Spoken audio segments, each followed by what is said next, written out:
जय श्री कृष्ण। अध्याय 9 श्लोक 26 से आगे का वर्णन। श्लोक 26। अनुवाद। यदि कोई प्रेम तथा भक्ति के साथ मुझे पत्र, पुष्प, फल या जल प्रदान करता है तो मैं उसे स्वीकार करता हूँ। तात्पर्य: नित्य सुख के लिए स्थायी आनंदमय धाम प्राप्त करने हेतु बुद्धिमान व्यक्ति के लिए यह अनिवार्य है कि वह कृष्ण भावना भावित होकर भगवान की दिव्य प्रेमा भक्ति में तत्पर रहे। ऐसा आश्चर्यमय फल प्राप्त करने की विधि इतनी सरल है कि निर्धन से निर्धन व्यक्ति को योग्यता का विचार किए बिना इसे पाने का प्रयास करना चाहिए। इसके लिए एकमात्र योग्यता इतनी ही है कि वह भगवान का शुद्ध भक्त हो। इससे कोई अंतर नहीं पड़ता कि कोई क्या है और कहाँ स्थित है। यह विधि इतनी सरल है कि यदि प्रेम पूर्वक एक पत्ती, थोड़ा सा जल या फल ही भगवान को अर्पित किया जाता है तो भगवान उसे सहर्ष स्वीकार करते हैं। अतः किसी को भी कृष्ण भावनामृत से रोका नहीं जा सकता, क्योंकि यह सरल है और व्यापक है। ऐसा कौन मूर्ख होगा जो इस सरल विधि से कृष्ण भावना भावित नहीं होना चाहेगा और सच्चिदानंदमय जीवन की परम सिद्धि नहीं चाहेगा। कृष्ण को केवल प्रेमा भक्ति चाहिए और कुछ भी नहीं। कृष्ण तो अपने शुद्ध भक्त से एक छोटा सा फूल तक ग्रहण करते हैं, किंतु अभक्त से वे कोई भेंट नहीं चाहते। उन्हें किसी से कुछ भी नहीं चाहिए, क्योंकि वे आत्मतुष्ट हैं। तो भी वे अपने भक्त की भेंट प्रेम तथा स्नेह के विनिमय में स्वीकार करते हैं। कृष्ण भावनामृत विकसित करना जीवन का चरम लक्ष्य है। इस श्लोक में भक्ति शब्द का उल्लेख 2 बार यह घोषित करने के लिए हुआ है कि भक्ति ही कृष्ण के पास पहुंचने का एकमात्र साधन है। किसी अन्य शर्त से, यथा ब्राह्मण, विद्वान, धनी या महान विचारक होने से कृष्ण किसी प्रकार की भेंट लेने को तैयार नहीं होते। भक्ति ही मूल सिद्धांत है, जिसके बिना वे किसी से कुछ भी लेने के लिए प्रेरित नहीं किए जा सकते। भक्ति कभी हेतुकी नहीं होती। यह शाश्वत विधि है। यह पर ब्रह्मा की सेवा में प्रत्यक्ष कर्म है। यह बतला करके कि वे ही एकमात्र भोक्ता, आदि, स्वामी और समस्त यज्ञ भेंटों के वास्तविक लक्ष्य हैं। अब भगवान कृष्ण यह बताते हैं कि वे किस प्रकार की भेंट पसंद करते हैं। यदि कोई शुद्ध होने तथा जीवन के लक्ष्य तक पहुंचने के उद्देश्य से भगवत भक्ति करना चाहता है तो उसे चाहिए कि वह पता करे कि भगवान उससे क्या चाहते हैं। कृष्ण से प्रेम करने वाला उन्हें उनकी इच्छित वस्तु देगा और कोई ऐसी वस्तु भेंट नहीं करेगा जिसकी उन्हें इच्छा न हो या उन्होंने न मांगी हो। इस प्रकार कृष्ण को मांस, मछली तथा अंडे भेंट नहीं किए जाने चाहिए। यदि उन्हें इन वस्तुओं की इच्छा होती तो वे इनका उल्लेख करते। उल्टे वे स्पष्ट आदेश देते हैं कि उन्हें पत्र, पुष्प, जल तथा फल अर्पित किए जाएं और वे इन्हें स्वीकार करेंगे। अतः हमें यह समझना चाहिए कि वे मांस, मछली तथा अंडे स्वीकार नहीं करेंगे। शाक, अन्न, फल, दूध तथा जल यही मनुष्यों के उचित भोजन हैं और भगवान कृष्ण ने भी इन्हीं का आदेश दिया है। इनके अतिरिक्त हम जो भी खाते हैं वह उन्हें अर्पित नहीं किया जा सकता, क्योंकि वह उसे ग्रहण नहीं करेंगे। यदि हम ऐसा भोजन उन्हें अर्पित करेंगे तो हम प्रेमा भक्ति नहीं कर सकेंगे। तृतीय अध्याय के 13वें श्लोक में श्री कृष्ण बताते हैं कि यज्ञ का उच्छिष्ट ही शुद्ध होता है। अतः जो लोग जीवन में प्रगति करने तथा भव बंधन से मुक्त होने के इच्छुक हैं उन्हें इसी को खाना चाहिए। उसी श्लोक में वे यह भी बताते हैं कि जो लोग अपने भोजन को अर्पित नहीं करते वे पाप भक्षण करते हैं। दूसरे शब्दों में उनका प्रत्येक कौर इस संसार की जटिलताओं में उन्हें बांधने वाला है। अच्छा सरल शाकाहारी भोजन बनाकर उसे भगवान कृष्ण के चित्र या अर्चा विग्रह के समक्ष अर्पित करके तथा नतमस्तक होकर इस तुष्ट भेंट को स्वीकार करने की प्रार्थना करने से मनुष्य अपने जीवन में निरंतर प्रगति करता है। उसका शरीर शुद्ध होता है और मस्तिष्क के श्रेष्ठ तंतु उत्पन्न होते हैं, जिससे शुद्ध चिंतन हो पाता है। सबसे बड़ी बात तो यह है कि यह समर्पण अत्यंत प्रेम पूर्वक करना चाहिए। कृष्ण को किसी तरह के भोजन की आवश्यकता नहीं रहती, क्योंकि उनके पास सब कुछ है। किंतु यदि कोई उन्हें इस प्रकार प्रसन्न करना चाहता है तो वे इस भेंट को स्वीकार करते हैं। भोजन बनाने, सेवा करने तथा भेंट करने में जो सबसे मुख्य बात रहती है वह है कृष्ण के प्रेम वश कर्म करना। वे मायावादी चिंतक भगवत गीता के इस श्लोक का अर्थ नहीं समझ सकेंगे, जो यह मानकर चलते हैं कि परब्रह्म इंद्रिय रहित है। उनके लिए यह या तो रूपक है या भगवत गीता के उद्घोषक कृष्ण के मानवीय चरित्र का प्रमाण है। किंतु वास्तविकता तो यह है कि भगवान कृष्ण इंद्रियों से युक्त हैं और यह कहा गया है कि उनकी इंद्रियां परस्पर परिवर्तनशील हैं। दूसरे शब्दों में एक इंद्रिय दूसरे इंद्रिय का कार्य कर सकती है। कृष्ण को परब्रह्मा कहने का आशय यही है। इंद्रिय रहित होने पर उन्हें समस्त ऐश्वर्यों से मुक्त नहीं माना जा सकता। 7वें अध्याय में कृष्ण ने बताया है कि वे प्रकृति के गर्भ में जीवों को स्थापित करते हैं। इसे वे प्रकृति पर दृष्टिपात करके करते हैं। अतः यहाँ पर भी भक्तों द्वारा भोजन अर्पित करते हुए भक्तों का प्रेम पूर्ण शब्द सुनना कृष्ण के द्वारा भोजन करने तथा उसके स्वाद लेने के ही समरूप है। इस बात पर इसलिए बल देना होगा क्योंकि अपनी सर्वोच्च स्थिति के कारण उनका सुनना उनके भोजन करने तथा स्वाद ग्रहण करने के ही समरूप है। केवल भक्त ही बिना तर्क के यह समझ सकता है कि परब्रह्मा भोजन कर सकते हैं और उसका स्वाद ले सकते हैं। श्लोक 27। अनुवाद। हे कुंती पुत्र, तुम जो कुछ करते हो, जो कुछ खाते हो, जो कुछ अर्पित करते हो या दान देते हो और जो भी तपस्या करते हो उसे मुझे अर्पित करते हुए करो। तात्पर्य।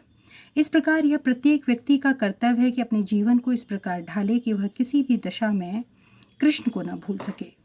प्रत्येक व्यक्ति को अपने जीवन निर्वाह के लिए कर्म करना पड़ता है और कृष्ण यहाँ पर आदेश देते हैं कि हर व्यक्ति उनके लिए ही कर्म करे।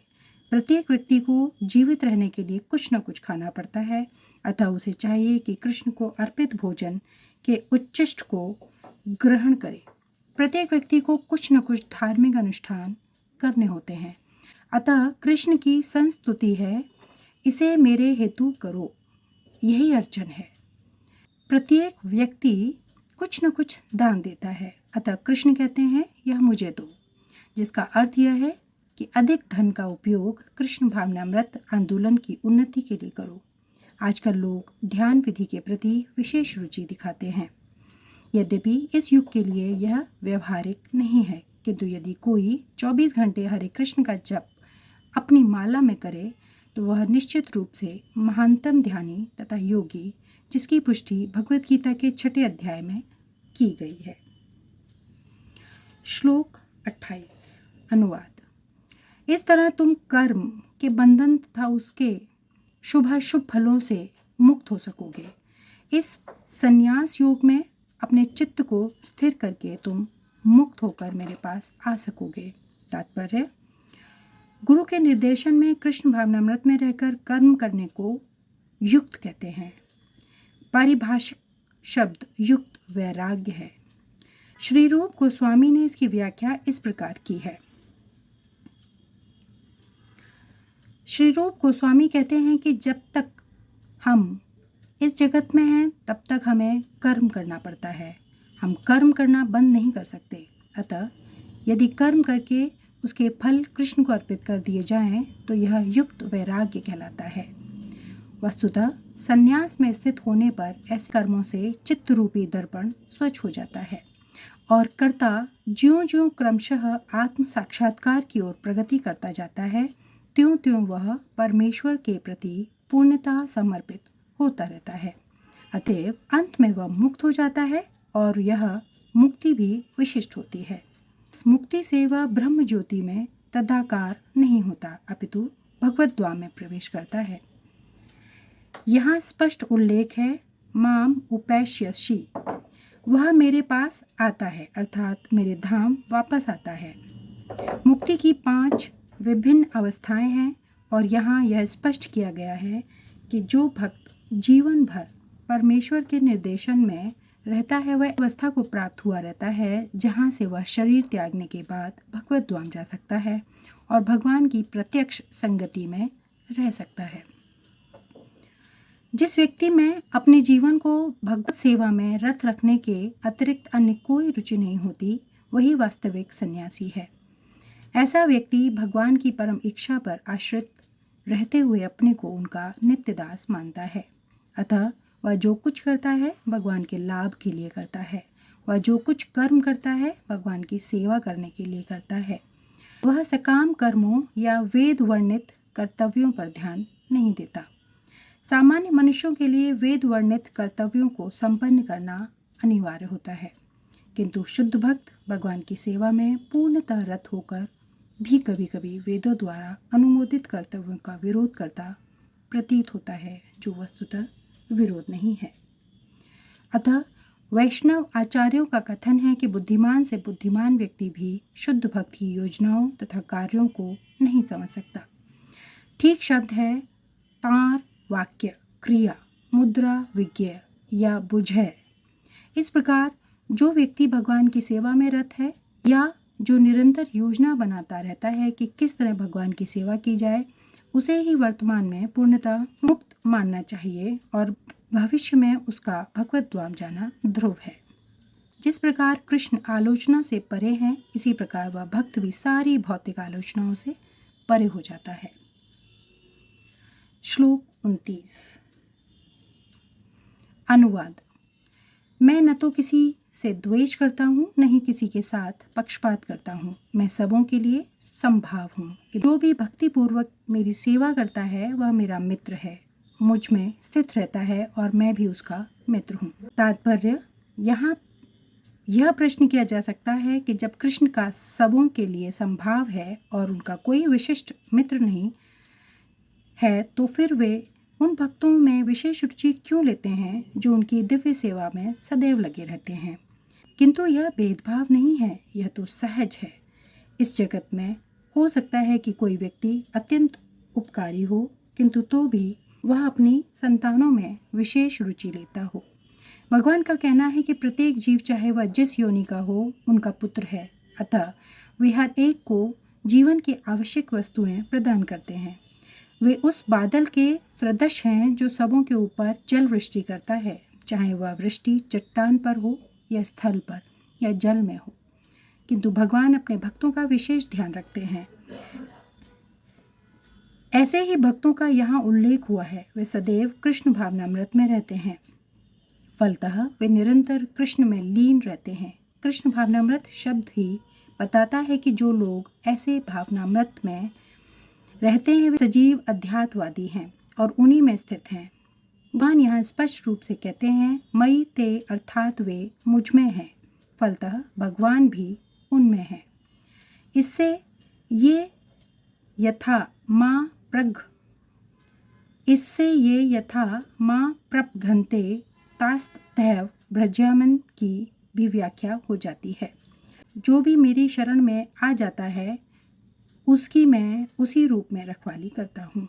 यह दिव्य आदान प्रदान भाव विद्यमान रहता है, क्योंकि भक्त तथा भगवान दोनों सचेतन हैं। हीरे को सोने की अंगूठी में जड़ दिया जाता है तो वह अत्यंत सुंदर लगता है।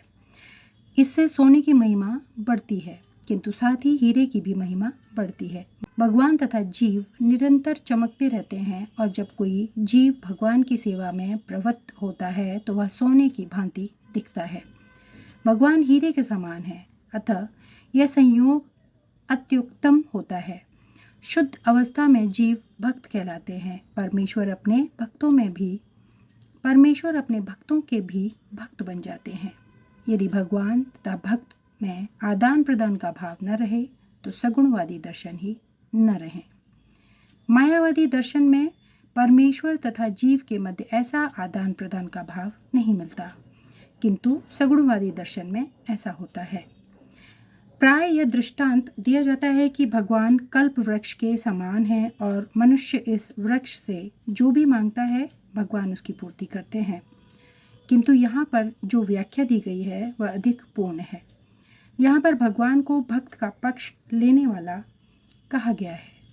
यह भक्त के प्रति भगवान की विशेष कृपा की अभिव्यक्ति है। भगवान के आदान प्रदान भाव को कर्म के नियम के अंतर्गत नहीं मानना चाहिए। यह तो उस दिव्य अवस्था से भी संबंधित रहता है जिसमें भगवान तथा उनके भक्त कर्म करते हैं। भगवत भक्ति इस जगत का कार्य नहीं है, यह तो उस अध्यात्म जगत का अंश है जहाँ शाश्वत आनंद ज्ञान का प्राधान्य रहता है। श्लोक 30 अनुवाद। यदि कोई जघन्य से जघन्य कर्म करता है किंतु यदि वह भक्ति में रत रहता है तो उसे साधु मानना चाहिए, क्योंकि वह अपने संकल्प में अडिग रहता है। तात्पर्य, इस श्लोक का सुदुराचार शब्द अत्यंत महत्वपूर्ण है, अतः हमें इसे ठीक से समझना होगा। जब मनुष्य बद्ध रहता है तो उसके दो प्रकार के कर्म होते हैं, प्रथम बद्ध और द्वितीय स्वाभाविक। इस प्रकार शरीर की रक्षा करने या समाज तथा राज्य के नियमों का पालन करने के लिए तरह तरह के कर्म करने होते हैं। उसी प्रकार से बद्ध जीवन के प्रसंग में भक्तों के लिए कर्म होते हैं जो बद्ध कहलाते हैं। इनके अतिरिक्त जो जीव अपने आध्यात्मिक स्वभाव से पूर्णतः भिज्ञ रहता है और कृष्ण भावनामृत में या भगवत भक्ति में लगा रहता है, उसके लिए भी कर्म होते हैं जो दिव्य कहलाते हैं। ऐसे कार्य उसकी स्वाभाविक स्थिति में संपन्न होते हैं और शास्त्रीय दृष्टि से भक्ति कहलाता है। बद्ध अवस्था में कभी कभी भक्ति और शरीर की बद्ध सेवा एक दूसरे के समांतर चलती है, किंतु पुनः कभी कभी वे एक दूसरे के विपरीत हो जाती है। जहाँ तक संभव होता है, भक्त सतर्क रहता है कि वह कोई ऐसा कार्य न करे जिससे यह अनुकूल स्थिति भंग हो। वह जानता है कि उसकी कर्म सिद्धि उसके कृष्ण भावनामृत की अनुभूति की प्रगति पर निर्भर करती है, किंतु कभी कभी यह देखा गया है कि कृष्ण भावनामृत में रत व्यक्ति सामाजिक या राजनीतिक दृष्टि से निंदनीय कार्य कर बैठता है, किंतु इस प्रकार के क्षणिक पतन से वह अयोग्य नहीं हो जाता। श्रीमद् भागवत में कहा गया है कि यदि कोई व्यक्ति पतित हो जाए किंतु यदि भगवान के दिव्य सेवा में लगा रहे तो हृदय में वास करने वाले भगवान उसे शुद्ध कर देते हैं और उस निंदनीय कार्य के लिए क्षमा कर देते हैं। भौतिक कल्मश इतना प्रबल है कि भगवान की सेवा में लगा योगी भी कभी कभी उसके जाल में आ फंसता है, लेकिन कृष्ण भावनामृत इतना शक्तिशाली होता है कि इस प्रकार का आकस्मिक पतन तुरंत रुक जाता है। इसलिए भक्ति योग सदैव सफल होता है। किसी भक्त के आदर्श पथ से अकस्मात च्युत होने पर हंसना नहीं चाहिए, क्योंकि जैसा कि अगले श्लोक में बताया गया है, जो ही भक्त कृष्ण भावनामृत में पूर्णतः स्थित हो जाता है, ऐसे आकस्मिक पतन कुछ समय के पश्चात रुक जाते हैं। अतः जो व्यक्ति कृष्ण भावनामृत में स्थित है और अनन्य भाव से हरे कृष्ण मंत्र का जप करता है, उसे दिव्य स्थिति में आसीन समझना चाहिए, भले ही देव वशातः उसका पतन क्यों न हो चुका हो। साधुरेव शब्द अत्यंत प्रभावात्मक है। वे अभक्तों को सावधान करते हैं कि आकस्मिक पतन के कारण भक्त का उपहास नहीं किया जाना चाहिए, उसे तब भी साधु ही मानना चाहिए। मंतव्य शब्द तो इससे भी अधिक बलशाली है। यदि कोई इस नियम को नहीं मानता और भक्त पर उसके पतन के कारण हंसता है तो वह भगवान के आदेश की अवज्ञा करता है। भक्त की एकमात्र योग्यता यह है कि वे अविचल तथा अनन्य भाव से भक्ति में तत्पर रहे। नरसिंह पुराण में निम्नलिखित कथन प्राप्त है। कहने का अर्थ यह है कि यदि भगवत भक्ति में तत्पर व्यक्ति कभी घृणित कार्य करता पाया जाए तो इन कार्यों को उन धब्बों की तरह मान लेना चाहिए जिस प्रकार चांद में खरगोश के धब्बे हैं, वो से चांदनी के विस्तार में बाधा नहीं आती। इसी प्रकार साधु पद से भक्त का आकस्मिक पतन उसे निंदनीय नहीं बनाता। किंतु इसी के साथ यह समझने की भूल नहीं करनी चाहिए कि दिव्य भक्ति करने वाला भक्त सभी प्रकार के निंदनीय कर्म कर सकता है। इस श्लोक में केवल इसका उल्लेख है कि भौतिक संबंधों की प्रबलता के कारण कभी कोई दुर्घटना हो सकती है। भक्ति तो एक प्रकार से माया के विरुद्ध युद्ध की घोषणा है। जब तक मनुष्य माया से लड़ने के लिए पर्याप्त बलशाली नहीं होता, तब तक आकस्मिक पतन हो सकते हैं, किंतु बलवान होने पर ऐसे पतन नहीं होते, जैसा कि पहले कहा जा चुका है। मनुष्य को इस श्लोक का दुरुपयोग करते हुए अशोभनीय कर्म नहीं करना चाहिए और यह नहीं सोचना चाहिए कि इतने पर भी वह भक्त बना रह सकता है। यदि वह भक्ति के द्वारा अपना चरित्र नहीं सुधार लेता तो उसे उच्च कोटि का भक्त नहीं मानना चाहिए। श्लोक 31 से आगे का वर्णन अगले वीडियो में। धन्यवाद। जय श्री कृष्ण।